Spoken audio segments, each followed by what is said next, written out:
La teoría de las relaciones objetales y el psicoanálisis clínico. Otto Kemper. Revisión de la bibliografía sobre la teoría de las relaciones objetales. Me limitaré a comparar mis formulaciones acerca de la teoría de las relaciones objetales con las que aquellos autores que se adhieren a la definición restringida propuesta en el capítulo 2. La teoría psicoanalítica de las relaciones objetales proviene de Freud y específicamente de su teoría estructural tal como fue presentada el yo y el ello.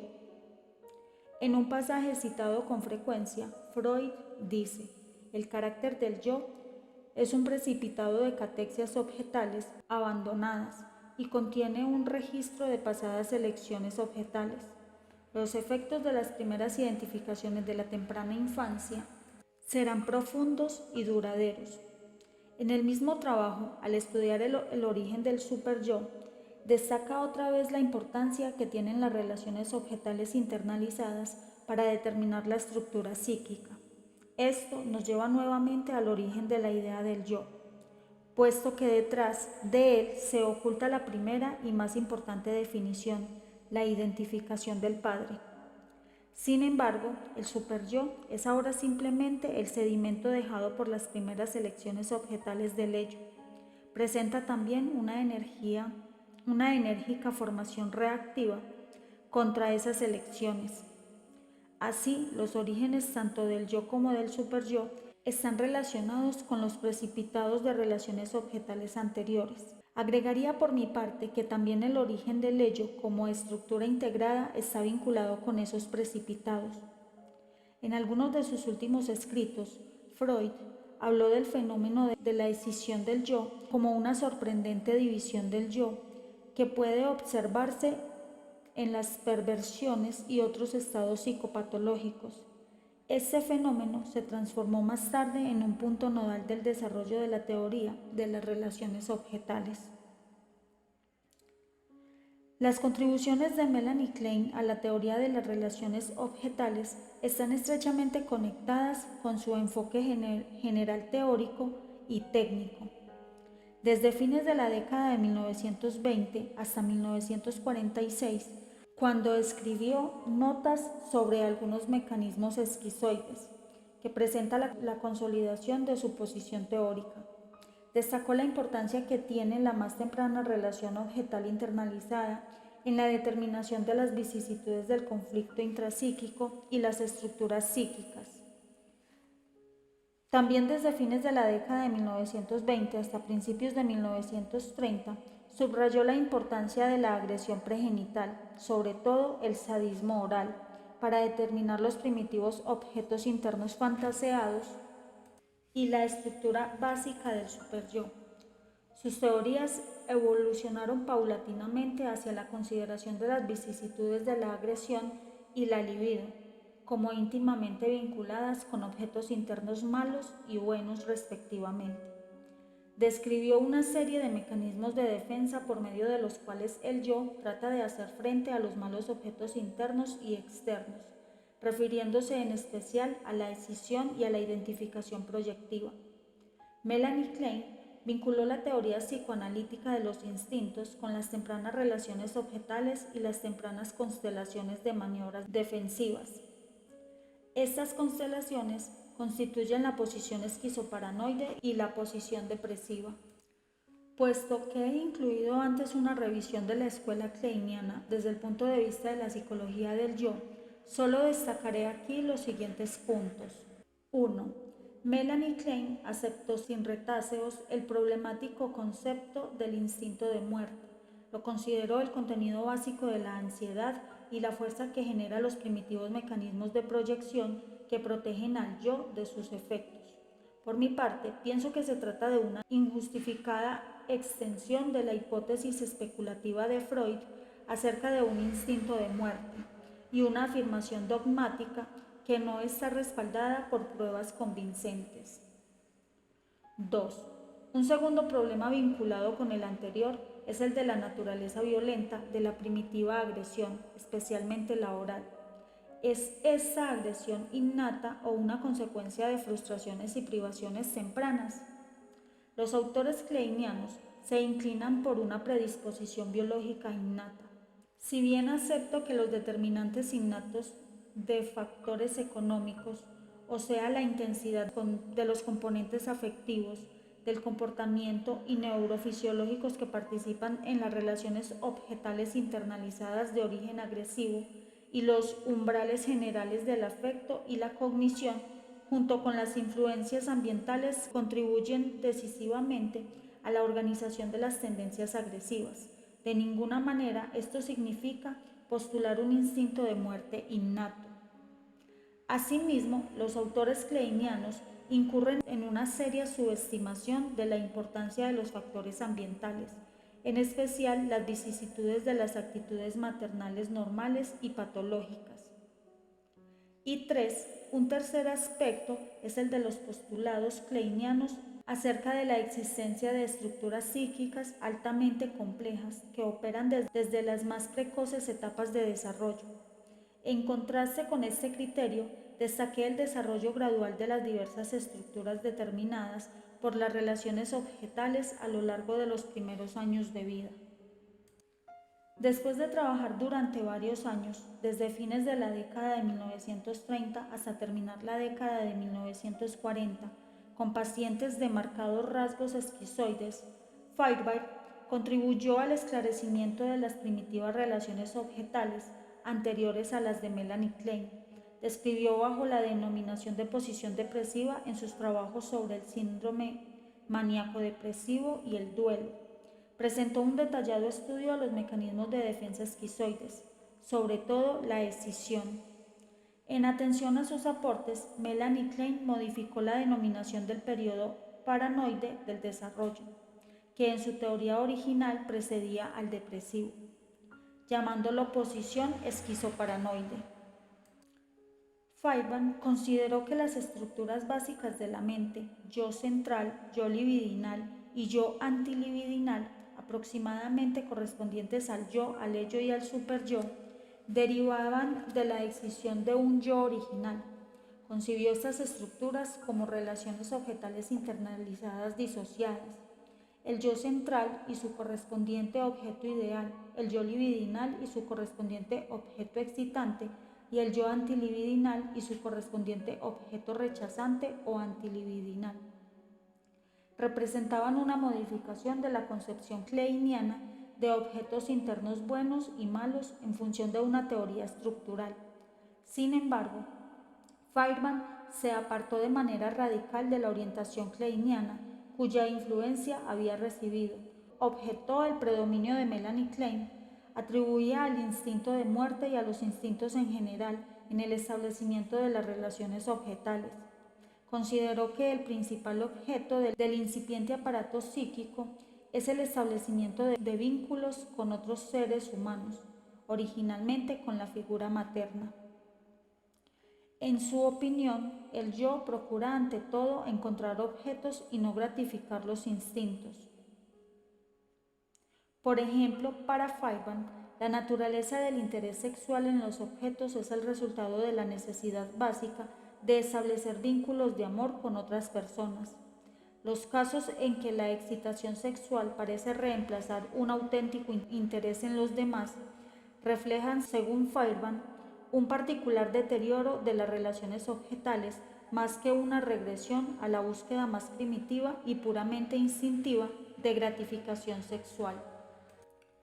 Infirió entonces que la transformación de otros seres humanos en objetos capaces de provocar solo excitación sexual en un rasgo patológico que puede derivar de graves frustraciones tempranas, de necesidades contingentes y de los consecuentes fenómenos patológicos esquizoides del yo. Este análisis pone de relieve el énfasis que la teoría de Feuerbach pone en la búsqueda de objetos como primordial meta del yo, en contraposición con la tradicional teoría de los instintos. Desde el punto de vista clínico, abrió una nueva perspectiva, la conveniencia de estudiar situaciones tales como la promiscuidad sexual y sobre todo las derivaciones sexuales desde el punto de vista de las relaciones objetales parciales. En otras palabras, la estructura de la personalidad de pacientes que buscan con avidez gratificarse sexualmente con el cuerpo o partes del cuerpo de otras personas, al tiempo que presentan una marcada incapacidad para vincularse con otros seres humanos de manera estable, puede reflejar tempranas distorsiones estructurales del yo, conectadas con muy precoces conflictos madre-hijo, más que con defensas regresivas contra conflictos predominantemente edípicos y sentimientos inconscientes de culpa relacionados con la sexualidad. Desde el punto de vista de Feyerabend, la excisión yoica que Freud observó en pacientes con perversiones sería la manifestación de una temprana distorsión esquizoide del yo. Feyerabend rechazó la teoría de los dos instintos propugnada por Freud y la reemplazó por una radical teoría de las relaciones objetales. Respecto de la naturaleza violenta de la agresión primitiva, Feyerabend, Guntrip y Winnicott destacan la fundamental importancia etiológica de la presencia o el fracaso de lo que Winnicott llamó figura materna suficientemente buena. Guntrip amplió recientemente las ideas de Feyerabend, transformándolas en una total oposición a la teoría psicoanalítica de los instintos, negando la importancia de los instintos en la determinación de la personalidad en general.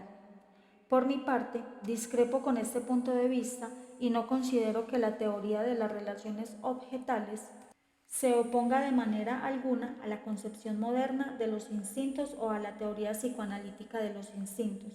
Creo incluso que el propio Feyerabend deja este punto abierto a discusión cuando dice: si bien los impulsos importan necesariamente relaciones objetales, no pueden ser considerados independientemente de las estructuras yoicas, ya que solo éstas pueden buscar relaciones con los objetos. Por lo tanto, los impulsos representan simplemente el aspecto dinámico de las estructuras yoicas. De ahí la necesidad de reemplazar la antigua psicología de los impulsos por una nueva psicología de las estructuras dinámicas. Discrepo también con el modelo básico de Feyerabend de las tres principales estructuras intrapsíquicas, es decir, el objeto excitante yo libidinal infantil, el objeto rechazante yo antilibidinal infantil y el objeto ideal yo central. Pienso que este modelo simplifica exageradamente el desarrollo estructural de las relaciones objetales internalizadas, como por ejemplo los sucesivos niveles estructurales determinados por las relaciones objetales que constituyen los precursores superyoicos y con el tiempo se integran en el superyo definitivo. La misma objeción, aunque aún más enfática, cabe a las formulaciones kleinianas acerca de las estructuras derivadas de las relaciones objetales internalizadas. Considero, sin embargo, que gran valor de los estudios clínicos de Feyerabend mencionados antes, que demuestran la íntima conexión del desarrollo sexual patológico con el proceso de formación de los patrones de relaciones objetales intrapsíquicas e interpersonales. En su pormenorizado estudio del desarrollo temprano infantil, Bowlby llega a la conclusión de que la tendencia a aferrarse por parte del bebé, su sonrisa, su llanto, etc., son componentes instintivos que se integran en una pauta instintiva general de apego. Su hipótesis del apego a la madre como tendencia primaria contrasta con la teoría psicoanalítica tradicional que considera el desarrollo del amor como una tendencia secundaria que surge de la necesidad de alimento y gratificación oral. En este sentido, el criterio de Bowlby podría ser visto como una especie de teoría de relaciones objetales, pero contrariamente a la teoría de Feyerabend, que propone una tendencia primaria hacia el objeto.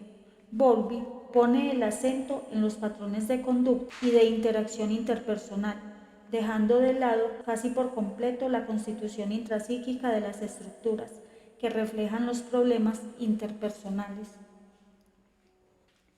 Es llamativo que en su libro casi no aparezcan referencias al mundo interno y solo hacia el final, después de reconocer la importancia de este tema, dice lo siguiente: hay aspectos que plantean demasiados problemas gigantescos y gigantescas controversias para que sea sensato intentar tratarlos aquí. De todos modos, ahora ha comenzado la investigación sistemática y es poco lo que hasta el momento se conoce en firme. Desde mi punto de vista, no encuentro justificable este descuido de los instintos como desarrollos intrapsíquicos y de las relaciones objetales internalizadas como principales organizadores de la estructuración de la realidad psíquica. A esta altura puede ser útil estudiar brevemente los conceptos de sí mismo verdadero y sí mismo falso en el contexto de la teoría psicoanalítica de las relaciones objetales. Winnicott y Guntrip destacaron la existencia de un falso sí mismo superficial, orientado por factores sociales, básicamente inauténtico, opuesto al sí mismo verdadero que traduce un mundo interno consciente e inconsciente integrado. Desde el punto de vista del modelo propuesto aquí, la existencia de estados yoicos mutuamente disociados, conectados con unidades sí mismo objeto no integrados, es una de las condiciones necesarias para que se instale el falso sí mismo.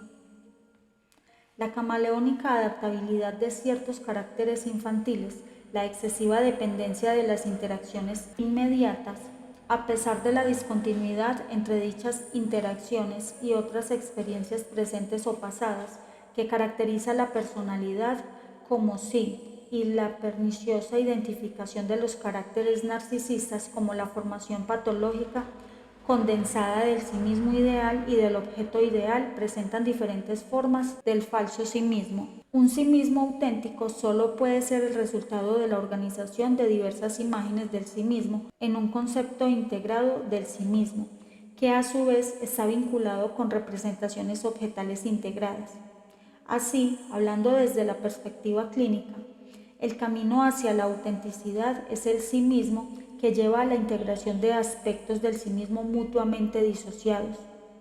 Hay muchos pacientes cuyo sí mismo verdadero no yace oculto bajo mantos de represión, sino que existe únicamente como una estructura potencial fragmentada. Solo cuando en el curso de una relación psicoterapéutica se logra la integración, esa estructura potencial puede hacerse real. Me he ocupado hasta aquí de las contribuciones a la teoría de las relaciones objetales realizadas por la escuela inglesa. También han hecho aportes al tema de los miembros de la escuela norteamericana. Harry Stack Sullivan, cuya teoría de la organización de la personalidad se centra en las relaciones interpersonales, estudió el funcionamiento del individuo en el contexto de las situaciones, más que en la de la expresión de los impulsos instintivos. Para Sullivan, las situaciones están definidas por personas, reales o imaginarias. Propuso entonces que en toda situación interpersonal concreta, cada participante interactúa con otro en función de sus propias relaciones pasadas con otras personas reales o imaginarias.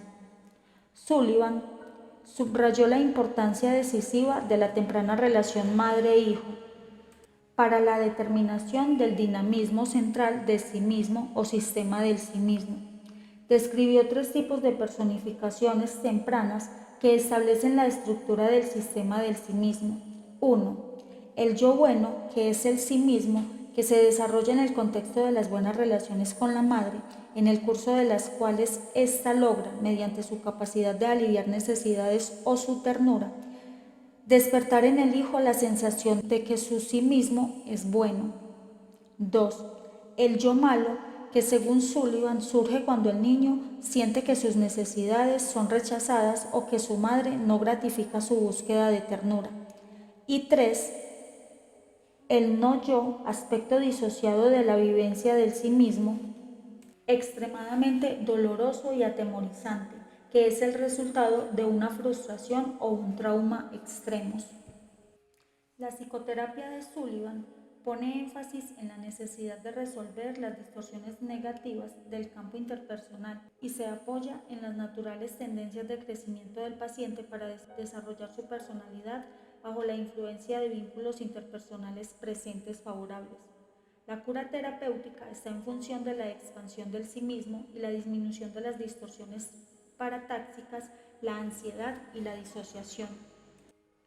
Mi principal objeción a Sullivan es que descuida los determinantes instintivos de la conducta humana y no elabora una teoría estructural.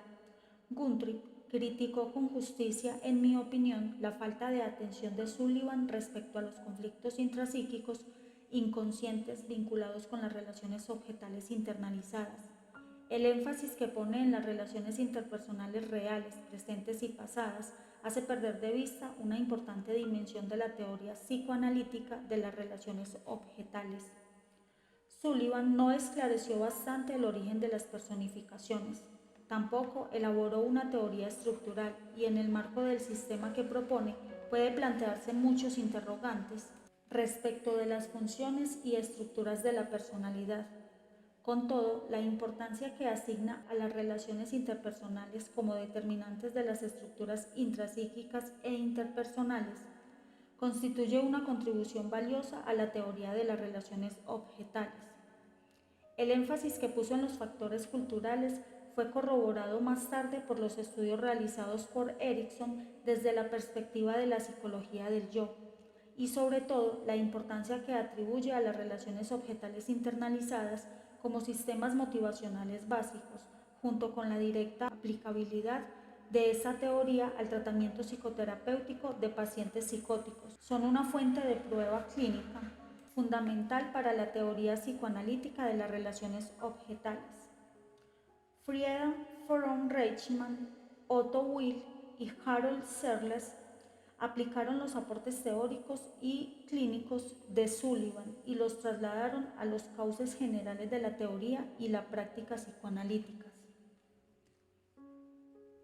Pasando ahora al enfoque de la teoría psicoanalítica de las relaciones objetales por parte de la psicología del yo temporánea, mis formulaciones han recibido la influencia de Erikson, Harman, Sadler, Magler y especialmente Jacobson. En más de una oportunidad se han señalado las mutuas relaciones que existen en las formulaciones de estos autores. Recientemente, Blanc y Blanc destacaron algunos de los puntos básicos que forman parte de esas teorías respecto del desarrollo temprano, el origen del yo y los procesos de internalización y relación objetal. En sus formulaciones sobre identidad del yo, Erikson desarrolló los aspectos subjetivos del yo como importante estructura psíquica. Definió la identidad del yo como incluyendo el sentido de sí-mismidad o continuidad tanto respecto del propio individuo como respecto de los significados que éste tiene para otras personas. Para Erikson, la identidad del yo se desarrolla a partir de la integración de introyecciones e identificaciones, aunque trascendiéndolas.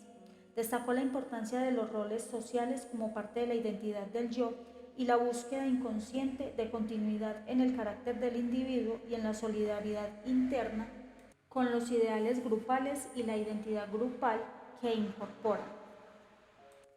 Erikson describe la identidad del yo como una configuración que evoluciona concomitantemente con los momentos cruciales del desarrollo y bajo la influencia de estos. Lo que deseo destacar aquí es la íntima conexión existente entre tres estructuras afines: las introyecciones, las identificaciones y la identidad del yo. La utilidad clínica y metapsicológica de una conceptualización integrada de estos mecanismos que contribuyen al desarrollo del sí mismo y de las relaciones con los demás hizo que adaptara las definiciones de Erikson como punto de partida para mis propias formulaciones.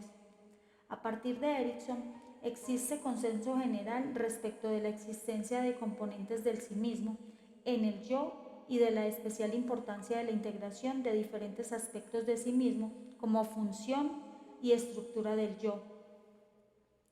En mi opinión, las ideas de Erikson acerca de las tendencias coinciden con mi propia posición. Dice al respecto: las tendencias con las que nace el hombre no son instintos, tampoco las tendencias complementarias de su madre son de naturaleza totalmente instintiva. No llevan en sí mismas los caracteres de consumación, autoconservación e interacción como sector alguno de la naturaleza. La tradición y la conciencia deben organizarlas. Los instintos innatos del hombre son tendencias fragmentarias. Es necesario reunirlas, darles significado y organizarlas durante un prolongado periodo de la niñez, mediante métodos de formación y educación del niño, que varían de una cultura a otra y están determinados por la tradición. Para lograrlo, los métodos de formación del niño recurren a las vagas fuerzas instintivas, sexuales y agresivas que activan los patrones instintivos y que en el hombre, debido a su mínima dotación instintiva, son sumamente móviles y plásticas. Hartmann clarificó la relación entre el yo como estructura psíquica general y el sí mismo como estructura particular dentro del yo. Definió la representación del sí mismo como la estructura yoica que expresa al sí mismo y contrapuso la carga libidinal del sí mismo con la carga libidinal de los objetos, catexia objetal. Según Hartmann, el narcisismo no representa la carga libidinal del yo, sino la carga libidinal del sí mismo. Este ha sido el punto de partida de mi propio estudio del narcisismo patológico. Hartmann y Loe Weinstein reexaminaron los problemas conceptuales vinculados con la internalización, la identificación, la introyección y la incorporación. Es interesante señalar que describen las identificaciones como el proceso y al mismo tiempo el resultado de modelar el sí mismo a partir de otras personas, y consideraron la existencia de identificaciones que son precursoras del superyo. Esto pone de manifiesto nuevamente el cada vez más difundido reconocimiento del desarrollo gradual del superyo sobre la base de la internalización de determinadas relaciones objetales que en parte surgen de un periodo muy anterior a la clásica etapa edípica, que ha sido tradicionalmente vinculada con la integración del superyo. Es difícil hacer justicia en pocas palabras a las muchas y fundamentales contribuciones de Edith Jacobson a los aspectos metapsicológicos y clínicos de la teoría psicoanalítica de las relaciones objetales. Presentó por primera vez una síntesis de sus puntos de vista en su trabajo El yo y el mundo objeto, que más tarde amplió y modificó parcialmente en el libro que lleva el mismo título.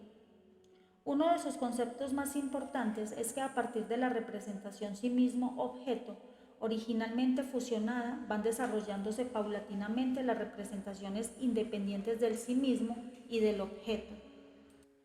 De esto se desprende que la carga libidinal de esta representación fusionada marca al mismo tiempo el origen del amor del sí mismo o narcisismo y del amor objetal, de manera tal que el narcisismo y carga objetal se desarrollan simultáneamente.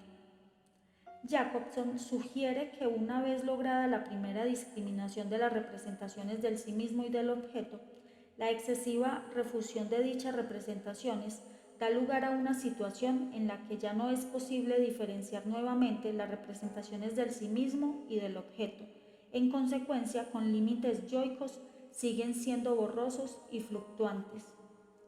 Jacobson señala que cuando esa refusión regresiva, como defensa contra un exceso de frustración y rabia, se prolonga más allá de las primeras etapas del desarrollo infantil, constituye el prototipo de la identificación psicótica.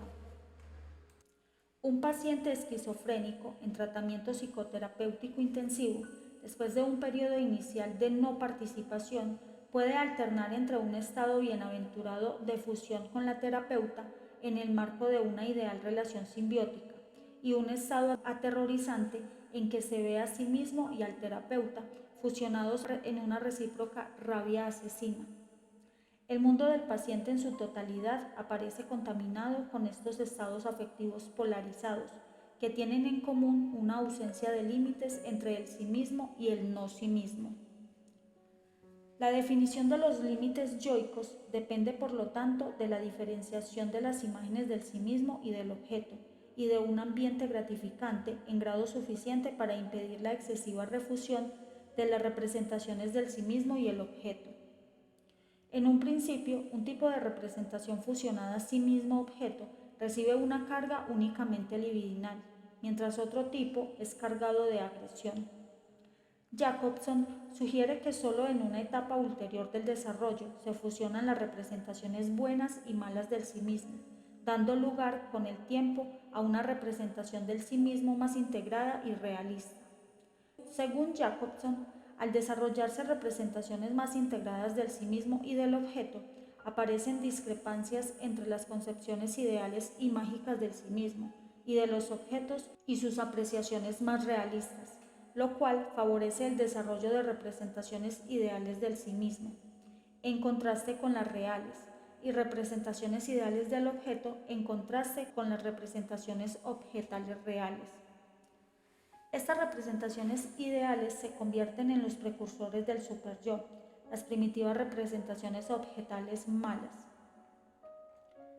Temidas u odiadas, también son parte de los primeros precursores superyoicos y solo la síntesis de los precursores superyoicos malos e idealizados permite una estimación más realista de las prohibiciones y exigencias parentales. Estas a su vez se convierten en las introyecciones superyoicas más realistas, características del periodo edípico. En líneas más generales, Jacobson analizó el desarrollo del superyo, desde sus primeros precursores hasta su consolidación al finalizar la adolescencia. Describió no solo los diferentes tipos de representación del sí mismo y del objeto que intervienen en el superyo, sino además la relación entre dichas introyecciones superyoicas y las identificaciones del yo por una parte y por la otra los periodos del desarrollo y las experiencias psicosociales del niño. El análisis de Jacobson acerca del superyo es probablemente el estudio más completo de la estructura y las funciones de la identidad psíquica. Con seguridad, al lector le resulta evidente la influencia fundamental que esta autora ejerció sobre sus formulaciones. En El concepto del mundo representacional, Sadler y Rosenblatt profundizan el estudio de los vínculos entre el yo, las representaciones del sí mismo y las objetales. Sugieren que una de las funciones del yo es establecer lo que denominan al mundo de las representaciones. Este puede ser descrito como un escenario en el centro del cual está la representación del sí mismo, resultante de la integración de imágenes del sí mismo, rodeada de representaciones objetales discriminadas a partir de la integración de las imágenes objetales. Sadler, Holder y Merz esclarecen la relación entre el ideal del yo y el mundo de las representaciones, contribuyendo así al estudio de las diversas estructuras que las relaciones objetales generan en el yo y en el superyo. Si bien discrepo con las definiciones de introyección e identificación formuladas en el mencionado trabajo, el bosquejo general del desarrollo postulado por sus autores ilumina muchos aspectos cruciales en lo que denominé cuarta y quinta etapas del desarrollo. En una presentación posterior, Hoffe y Sadler se acercan a la conceptualización en la que se basa mi definición restringida de la teoría de las relaciones objetales. En tal sentido, afirman que se podría decir que para la representación de todo objeto de amor existe una parte de la representación de sí mismo que le es complementaria, es decir, la parte que refleja la relación con el objeto y que constituye el vínculo entre sí mismo y objeto, en lo que podríamos denominar el aspecto complementario del objeto de la representación del sí mismo. Magler realizó valiosos estudios acerca de las primeras etapas del desarrollo de las relaciones objetales internalizadas. Al describir el autismo normal y la psicosis autista, la simbiosis normal y patológica, destaca las consecuencias del desarrollo normal y patológico, en lo que clasifiqué como primera y segunda etapas. Magler presenta en su trabajo material recogido de la observación directa de niños normales y gravemente enfermos, que contribuye a conciliar la práctica clínica y las formulaciones teóricas acerca del desarrollo temprano. A partir de fines de la década de 1950, Magler y sus colaboradores describieron el llamado proceso de separación-individuación del desarrollo infantil. Desde 1960 en adelante se ocupó de las subfases del mencionado proceso, esclareciendo la mutua relación existente entre la interacción madre-hijo y el curso de la separación-individuación y las respectivas vicisitudes intrapsíquicas de la diferenciación y la integración de sí mismo y objeto. Considera que la agresión excesiva y la decisión patológica de las representaciones maternas, en buenas y malas, es una consecuencia de la resolución patológica de la subfase de reacercamiento de la separación-individuación, y el factor etiológico central de la patología fronteriza en niños y adultos. Esta formulación se acerca a lo que describí como la patología de la tercera etapa del desarrollo, es decir, de los estados fronterizos. Recientemente, Lichtenberg y Slav relacionaron mis ideas acerca de los mecanismos de decisión con el trabajo de Mahler y formularon un original aporte para la comprensión de las representaciones disociativas como factores de la suborganización patológica intersistémica. Para un próximo audio, otras aplicaciones de la teoría psicoanalítica de las relaciones objetales.